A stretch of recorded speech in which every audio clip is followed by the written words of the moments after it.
Light Media presents the Second Generation Talk podcast, a podcast by the second generation for the second generation. Welcome to the Second Generation Talk, a podcast by the second generation for the second generation. Our title sponsor is JDM Title LLC and Spring Hill Real Estate, Realtor Ram Mishra. Our media sponsor is Nepal Talks, Ananta, Nepal, North Carolina. Our mortgage partner is One Mortgage Inc., Devdas Rajbak, and our insurance partner is State Farm, Nirmal Atria. And I'm your host, Shreya Parajuli. And today with us, we have Mr. Anshuman Bhusal, Hello, everybody. who got his bachelor's in industrial design from San Francisco University, moved here from Cali, clearly. He's here to kind of share his journey through, navigating life as a second gen. So welcome to the show. Thank you for having me. Very excited to get to know you. I feel like you probably have a lot to share, and we don't know each other, see, so I'm yeah. very excited to see, what I learned from you today. So, I guess before, we dive into all the fun stuff, I guess why don't you share with our viewers a little bit about yourself, and how your journeys look like, and then we can kind of go from there.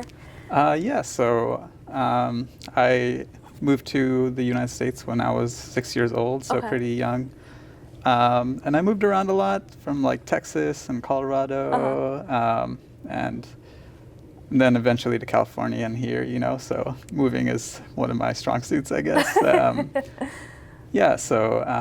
I'd say I describe myself as like an artist or a designer, I'd say.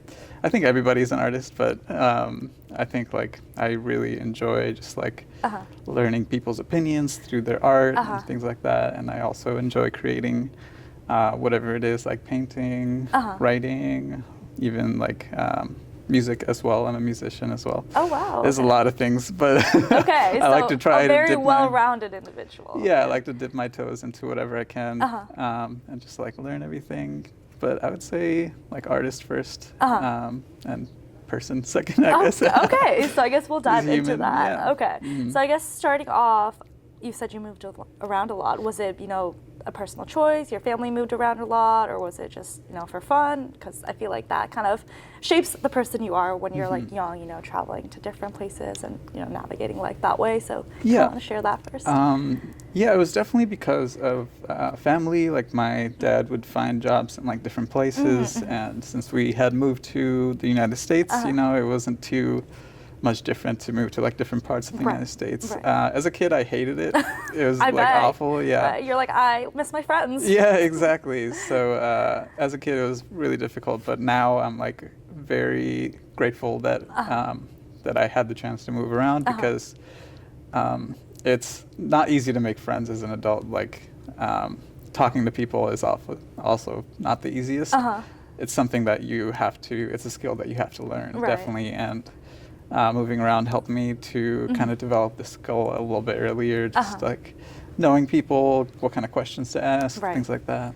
Okay, so clearly you've enjoyed the journey of moving around, at least now, as a kid, probably a little different, but. Yeah, definitely. I'm glad I'm settling down now. Okay. Hopefully. Is Virginia the last place, or do you think you might move around to somewhere? I'm not sure. I was looking to maybe like go around New York, especially for design. It's like a really hub of design and manufacturing.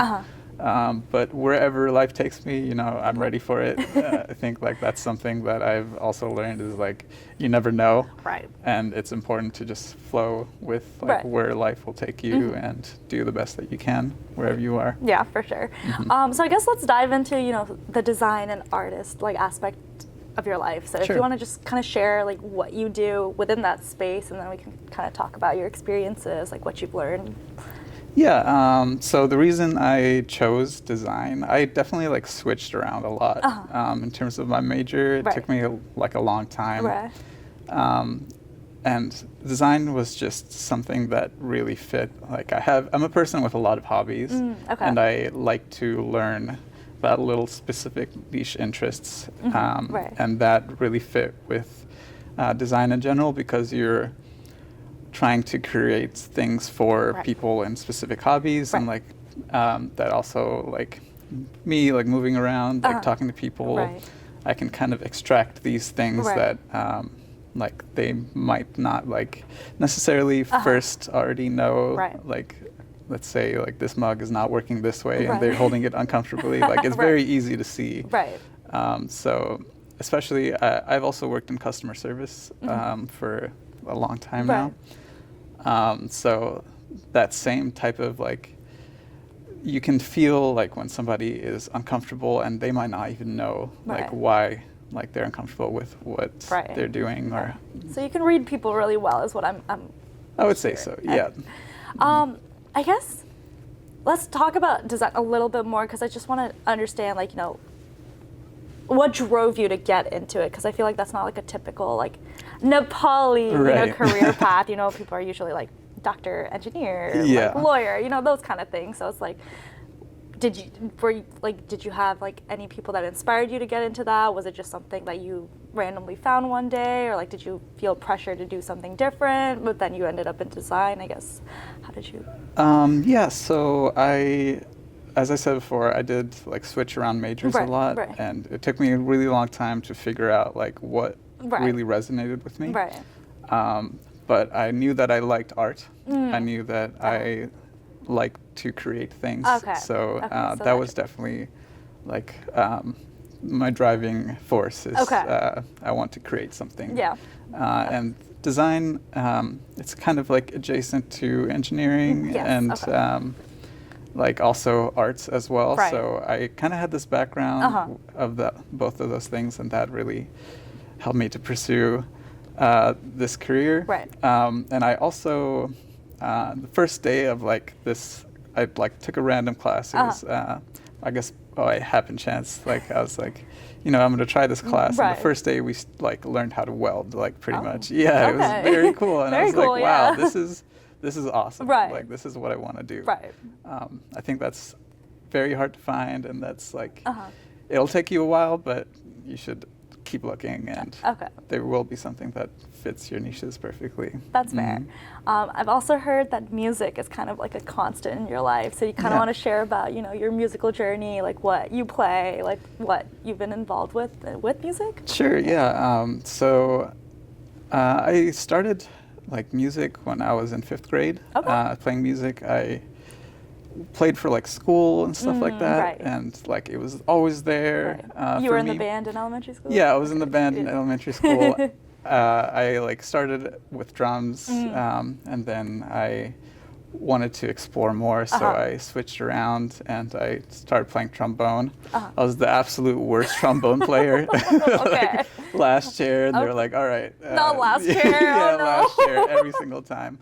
Which is funny because after school, like I actually really got into music, and that caused me to like look back at some of the music that I was learning, like classical music, and look at it in a different light.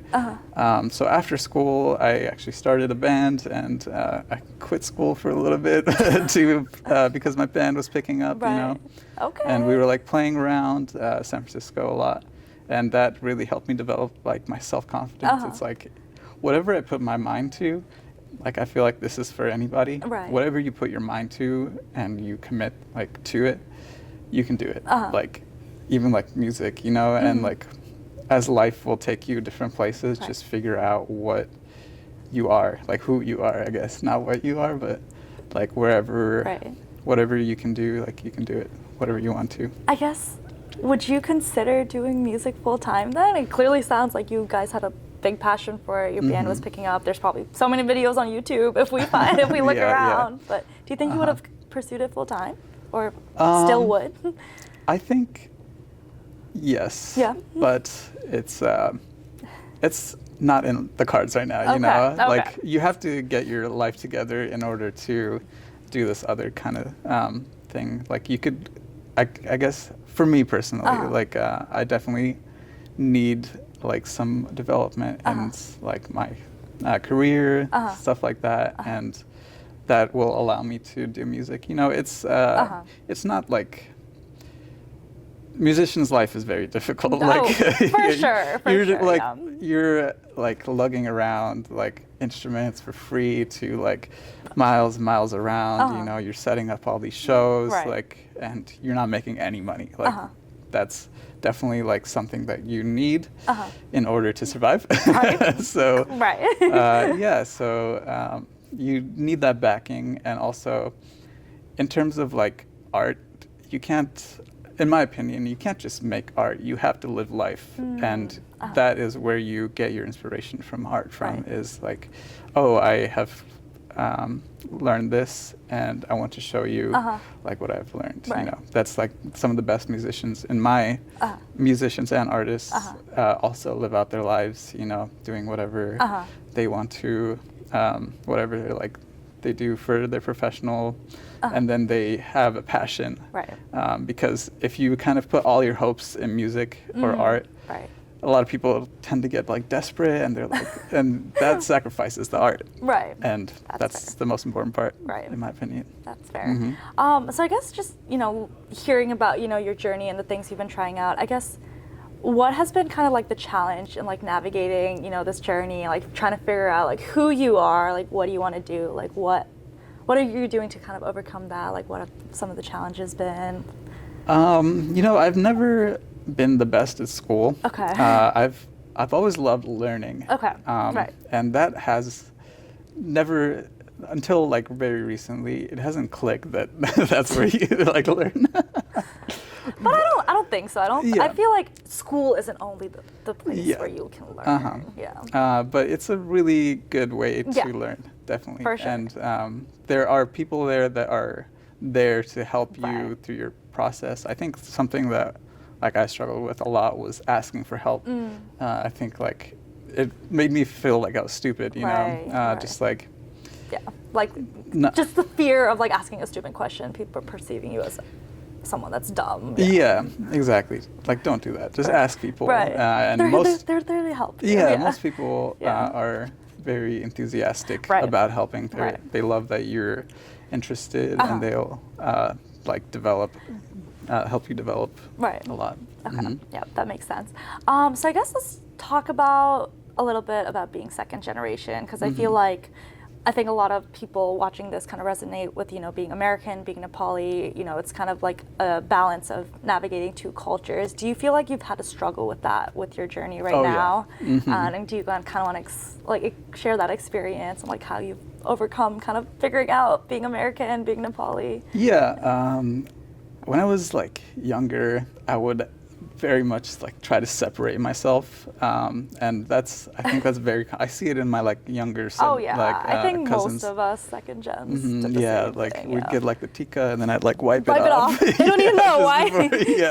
Exactly. Like it's definitely very jarring because especially I grew up in like Texas, where not a lot of people are privy to like cultures. That's fair. Or they don't really care to know. And also Colorado, where people were nicer, but they're always like the questions. They're like, "Oh, like you don't eat cow," and I'm like you should. Just like I gotta explain this to you. Like, come on. And it's it's definitely very jarring when I was younger. So my cope was just to like try to separate myself and be like, I'm American, American, you know. But now I very much realize that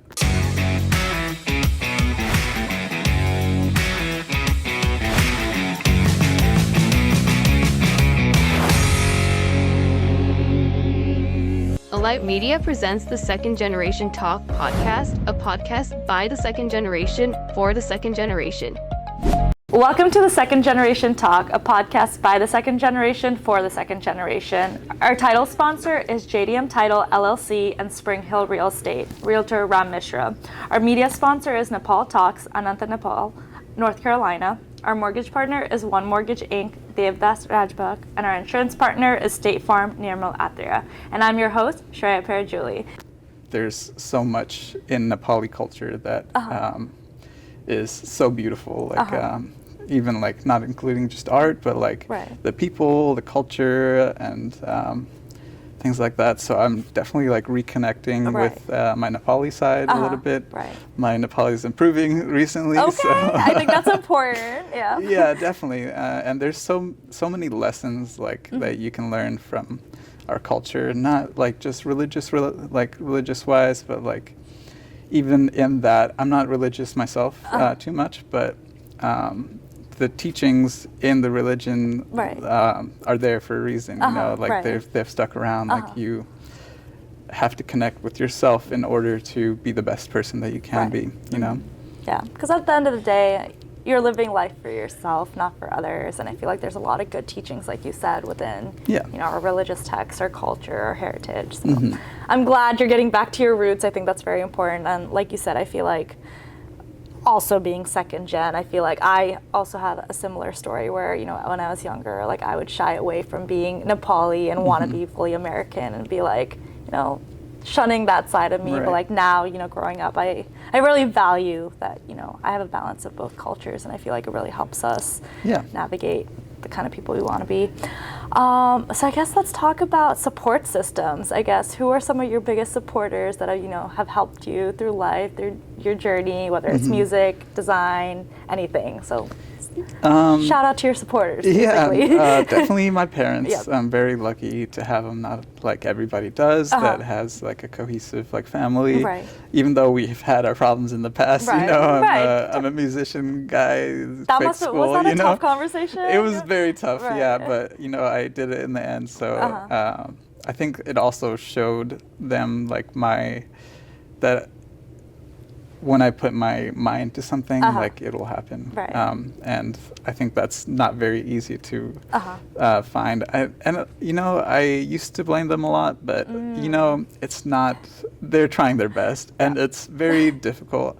Like myself, I don't really have an accent here, so it's a whole different world when you're navigating the U.S. as like a fresh immigrant. You know, so. I definitely cut them a lot more slack now than that I used to, and they're like usually there to help you, you know. And family is also one, and there's definitely like those core friends that like you keep for a long time. Like you can have like a lot of friends, but some of them will come and pass, and it's you have to make sure you can find like those people that like really resonate with you and really like you can talk to and trust, things like that.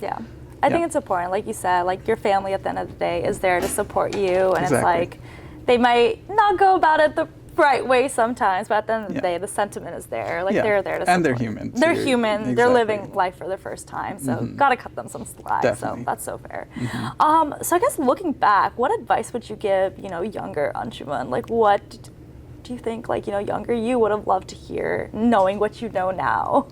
You know, that's a question I ask myself a lot. Really? It's like, So there like, you go. It's like, I don't know. Everybody was like, go to school, do this, you know, and I feel like that's what I would tell myself. But like, you're like, I shouldn't have rebelled. It's, it's not going to work. Like, I think I don't really have any regrets, even though I took a long time to go through school.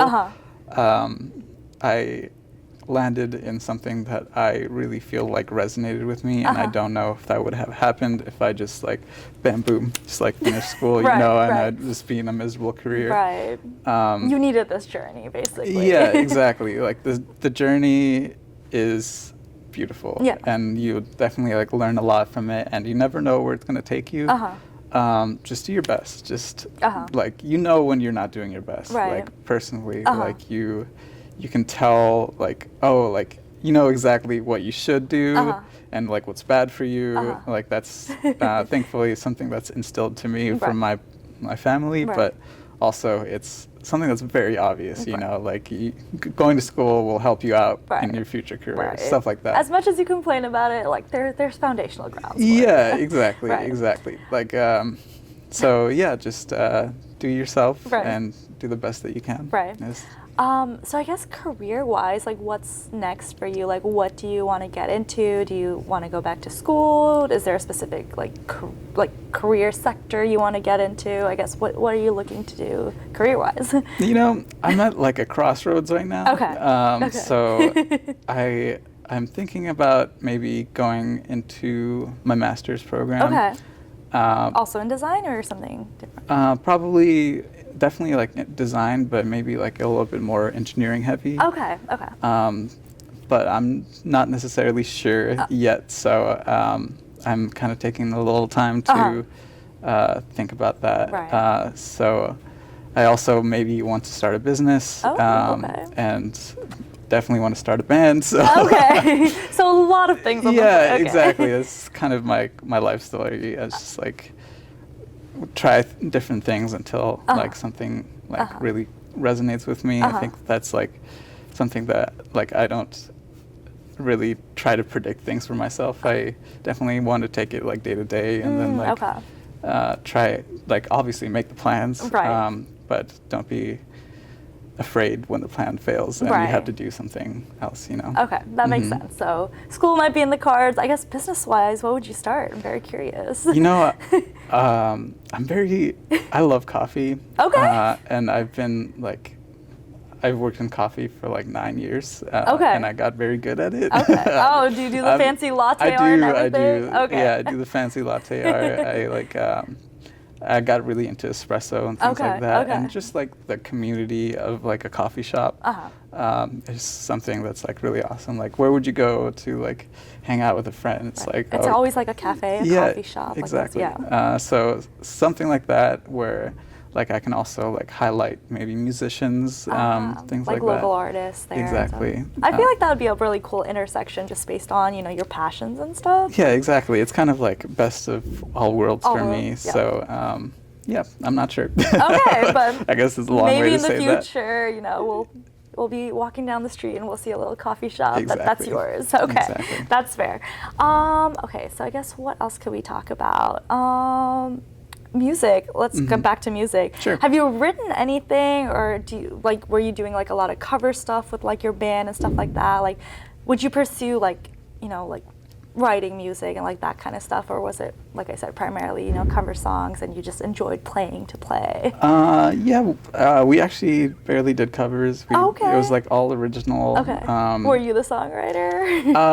Not in the bands. Actually, a few of the songs, I was the drummer in a lot of the bands. Okay. So I definitely want to pursue my, like I play guitar as well.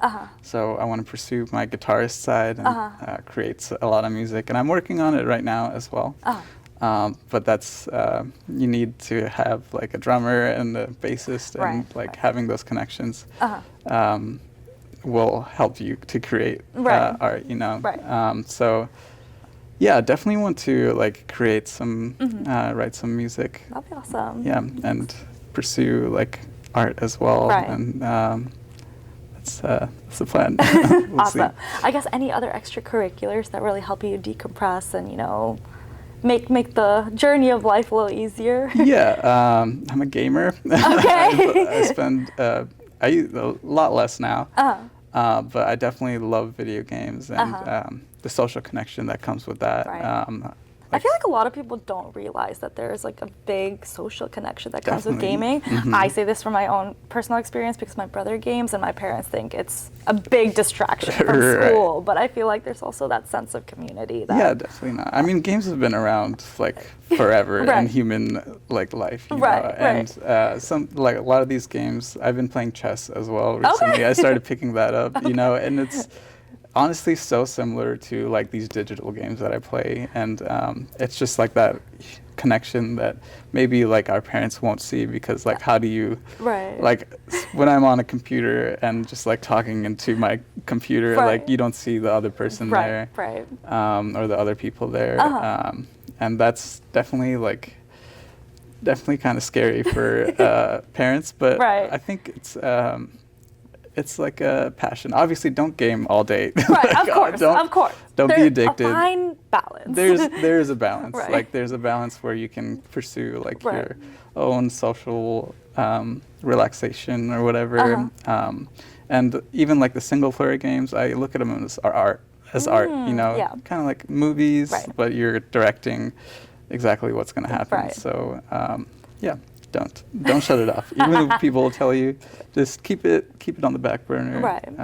And it has its benefits. It does. Yeah, it's good for your brain. That's what I like to tell myself. Okay.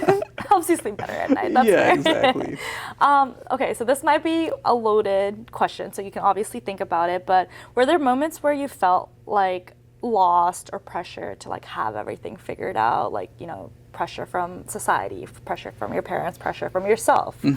Yeah, all the time, right now. Right now. But the existential crisis. I think that the pressure is always going to be there, like no matter what. Like, but it's not a bad thing. I think like the pressure will kind of resolve when you figure your own way out. You know, like you can't succumb to like these pressures that you know aren't good for you. Even like friend pressure, like, oh, let's go out, you know, let's go have fun. Like, and you know that you have to do some stuff. Like that's also another pressure. There's always going to be pressure, but you just continue your own growth, and that will definitely like get you to where you need to go. You know? That makes sense. I guess now I'm going to open the floor up to you. I guess, is there any advice that you want to give to our viewers that you haven't already given that you wish you had gotten yourself, or, you know, just based on everything you've lived through, like any advice you want to give to our viewers? Any advice? It can be one, it can be many, just anything that you've learned that you want to share. You know, take some time for yourself. That's a hard question. I know. That's why I was like, the floor is yours. Take the time. Like, any advice? Definitely, like, make sure you take care of yourself. Like, you can, like, your body will tell you, like, oh, you need to drink water. Like, definitely drink water. Like, it's necessary. And make sure you're eating healthy. Make sure all that stuff is set so that when you're going to deal with like your brain, like these all these feelings that you're having growing up, you know, dealing with like the crazy world today, you know, like you are all set physically and emotionally just to tackle all these world problems, because there's a lot, and you can do it. You can do it. Put your mind to it and just get there. You know? Well, awesome. Well, I want to say thank you so much for joining me today. I feel like clearly got to learn a lot about you, because first of all, did not know you to begin with, so I feel like I definitely learned a little bit about you. And I'm honestly very excited to see where your journey takes you, because I feel like you have so many like passions and hobbies and interests, and I feel like the intersection of all of them sounds really incredible. So I'm very excited to see, you know, where life takes you, you know, personally, professionally, and I hope you'll come back one day and be like, okay, so this is where life, where life shaped me in the next 5 years. You're like, I opened up that coffee shop that's also, you know, a music room at the end of the night or something. So thank you so much. Thank you. Thank you for watching The Second Generation Talk, a podcast by the second generation for the second generation. Be sure to like, comment, and subscribe, and follow our YouTube channel, and be on the lookout for more episodes. Thanks for watching.